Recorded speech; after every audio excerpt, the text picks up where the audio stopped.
नमस्कार। कक्षा 10वीं गणित की वार्षिक परीक्षा की दृष्टि से तैयार किए गए वन लाइनर वस्तुनिष्ठ गणित का आज हम अध्ययन करने वाले हैं चैप्टर नंबर 3 एवं 4 का। तो आइए शुरू करते हैं। अध्याय 3, दो चर वाले रैखिक समीकरण युग्म, अवधारणाओं पर आधारित महत्वपूर्ण तथ्य।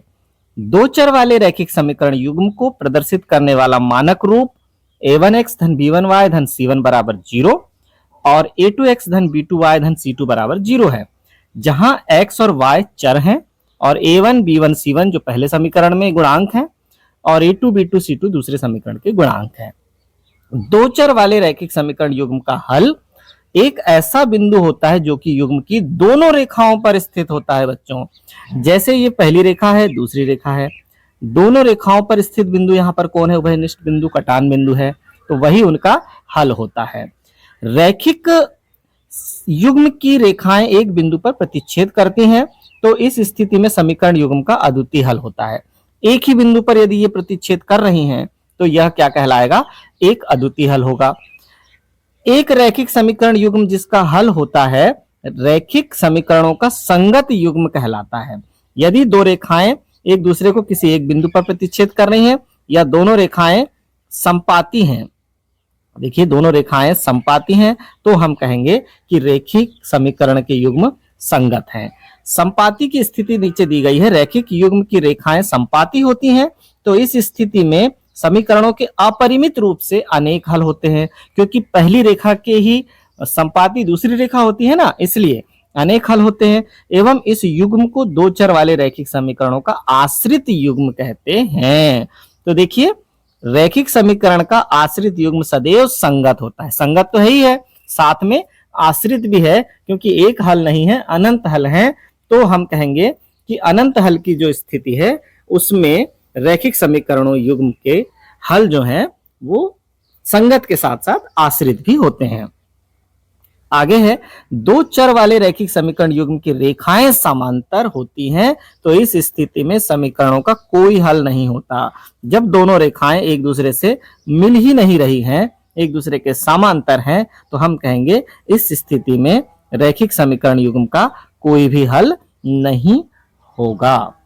रैखिक समीकरण युग्म जिसका कोई हल नहीं होता रैखिक समीकरणों का असंगत युग्म कहलाता है। तो इस स्थिति में युग्म क्या कहलाएगा बच्चों?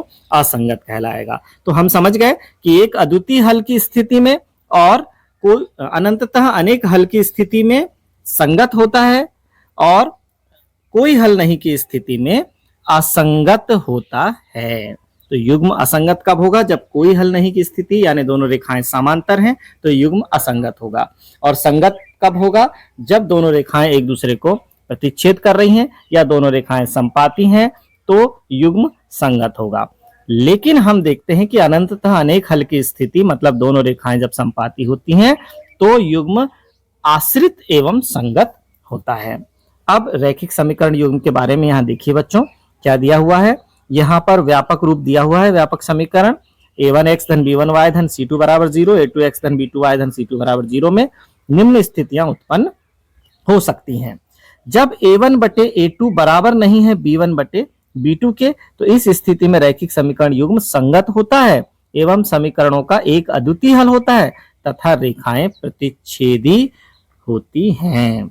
जब a1 बटे a2 बराबर नहीं b1 बटे b2 है, तो रेखाएं कैसी होंगी? प्रतिच्छेदी होती हैं। युग्म संगत भी होता है और एक अद्वितीय हल होता है। एक ही जगह मिल रही है ना, इसलिए एक अद्वितीय हल होता है। दूसरी स्थिति हमारे पास दी गई है, a1 बटे a2 बराबर b1 बटे b2 बराबर नहीं c1 बटे c2। इस स्थिति में रैखिक समीकरण युग्म असंगत होता है एवं समीकरणों का कोई भी हल नहीं होता तथा रेखाएं समांतर होती हैं। इस स्थिति में रेखाएं कैसी होंगी? समांतर होती हैं बच्चों, इस तरह से। और कोई भी हल नहीं होता क्योंकि दोनों रेखाएं एक दूसरे को काटती ही नहीं है। फिर तीसरी स्थिति जो है, a1 बटे a2 बराबर b1 बटे b2 बराबर c1 बटे c2।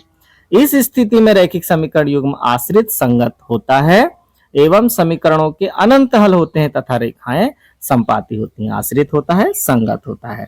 अब इनमें दोनों रेखाएं संपाती होती हैं, यानी जहां से पहली रेखा गुजर रही वहीं से दूसरी रेखा गुजरती है। तो ये स्थिति है आश्रित एवं संगत की, रेखाएं इसमें होती हैं संपाती।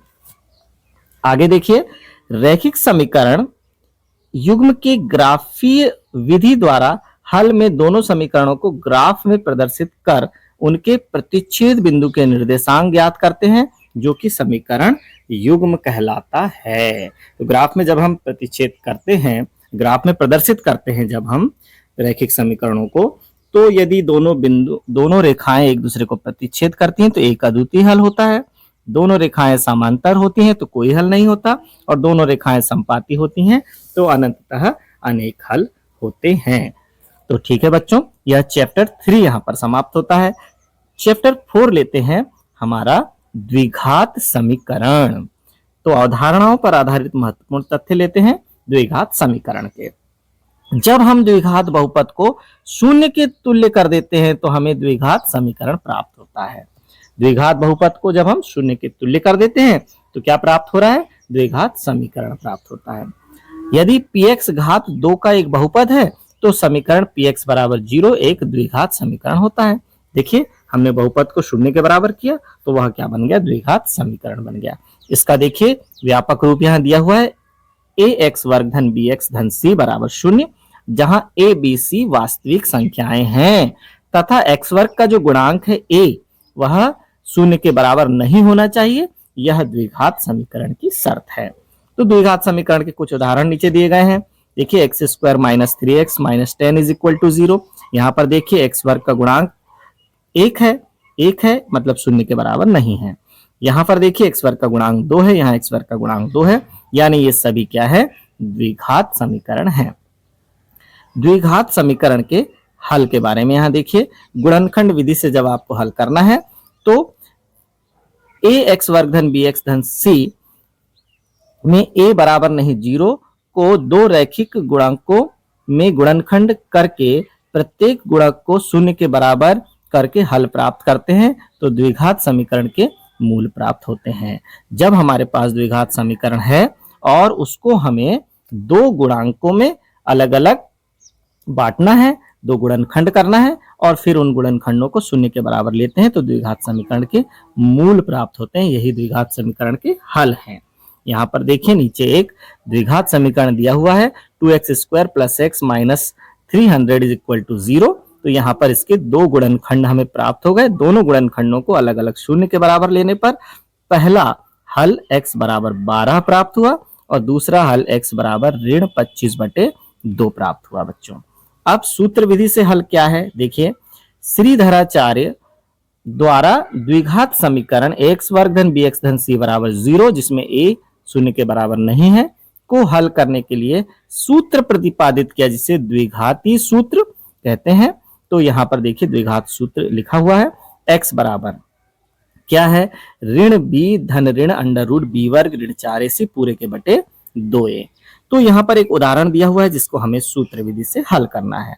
द्विघात समीकरण हमें दिया हुआ है x square minus 3x minus 10 is equal to 0 को द्विघात सूत्र द्वारा हल करना है। तो द्विघात समीकरण के मानक रूप तो हमें पता है, से इसकी तुलना कर देंगे। तो हमें पता है कि एक्स वर्ग का गुणांक a कहलाता है, तो एक्स वर्ग का गुणांक यहाँ कितना है? 1 है, तो a का मान हो गया 1। फिर x का गुणांक b कहलाता है, तो b का मान कितना हो गया? ऋण 3। और अचर पद c कहलाता है, तो c का मान हो गया ऋण 10।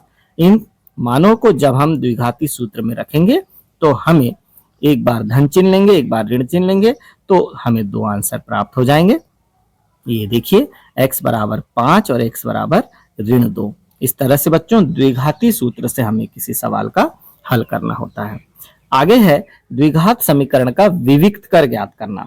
विविक्त कर ज्ञात करने के लिए देखिए यहाँ पर सूत्र दिया हुआ है, विविक्त कर d बराबर b वर्ग ऋण 4ac, जहां a b c द्विघात समीकरण x वर्ग धन bx धन c बराबर 0, a is not equal to 0 के क्रमशः x वर्ग का गुणांक, x का गुणांक तथा अचर पद हैं। a क्या है? x वर्ग का गुणांक है, b x का गुणांक है और c अचर पद है। आगे द्विघात समीकरण के मूलों की प्रकृति हमें पता होनी चाहिए। द्विघात समीकरण तो हमें पता है, फिर उसमें दो भिन्न वास्तविक मूल होते हैं। कब होते हैं? जब b वर्ग ऋण 4ac का मान शून्य से बड़ा हो। शून्य से बड़ा हो मतलब मान धनात्मक हो, 1/2, 3/2, 5, 4, इस तरह से मान, ये सारे मान कैसे हैं, शून्य से बड़े हैं। यानी विविक्त कर का मान जब धनात्मक प्राप्त होगा तो हम कहेंगे कि मूल कैसे होंगे, दो भिन्न वास्तविक मूल होंगे। आगे है, दो वास्तविक एवं बराबर मूल होते हैं जब विविक्त कर का मान शून्य के बराबर हो जाए, यानी b² - 4ac की वैल्यू 0 हो जाए। तीसरी स्थिति है, कोई वास्तविक मूल नहीं होता यदि b वर्ग ऋण 4ac का मान शून्य से छोटा हो जाए, यानी विविक्त कर का मान ऋणात्मक प्राप्त हो। ऋणात्मक प्राप्त होने से क्या होगा, हम कहेंगे कि कोई वास्तविक मूल नहीं होते। आगे है, एक उदाहरण यहाँ पर दिया गया है बच्चों, द्विघात समीकरण 2x वर्ग ऋण 3x धन 5 बराबर 0 के मूलों की प्रकृति ज्ञात करना। कैसे ज्ञात करेंगे, दी हुई समीकरण की तुलना मानक रूप जैसे ax वर्ग धन bx धन c बराबर 0 से करने पर a का मान हो जाएगा 2, b का ऋण 3 और c का 5। a क्या है, x वर्ग का गुणांक, b है x का गुणांक और c है अचर पद। जब हम तुलना करेंगे तो हमें a b c के मान प्राप्त हो जाएंगे। विविक्त कर बराबर b वर्ग ऋण 4ac, तो b का मान ऋण 3 का वर्ग हो गया 4, a का मान 2 और c का मान 5 रख देंगे, तो हमें प्राप्त हुआ ऋण 31।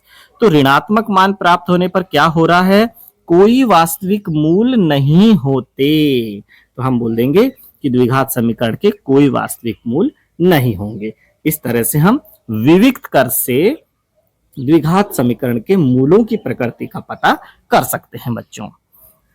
तो ठीक है बच्चों, ये चैप्टर नंबर 3 और 4 से संबंधित आज की यह क्लास हमारी यही समाप्त होती है। धन्यवाद।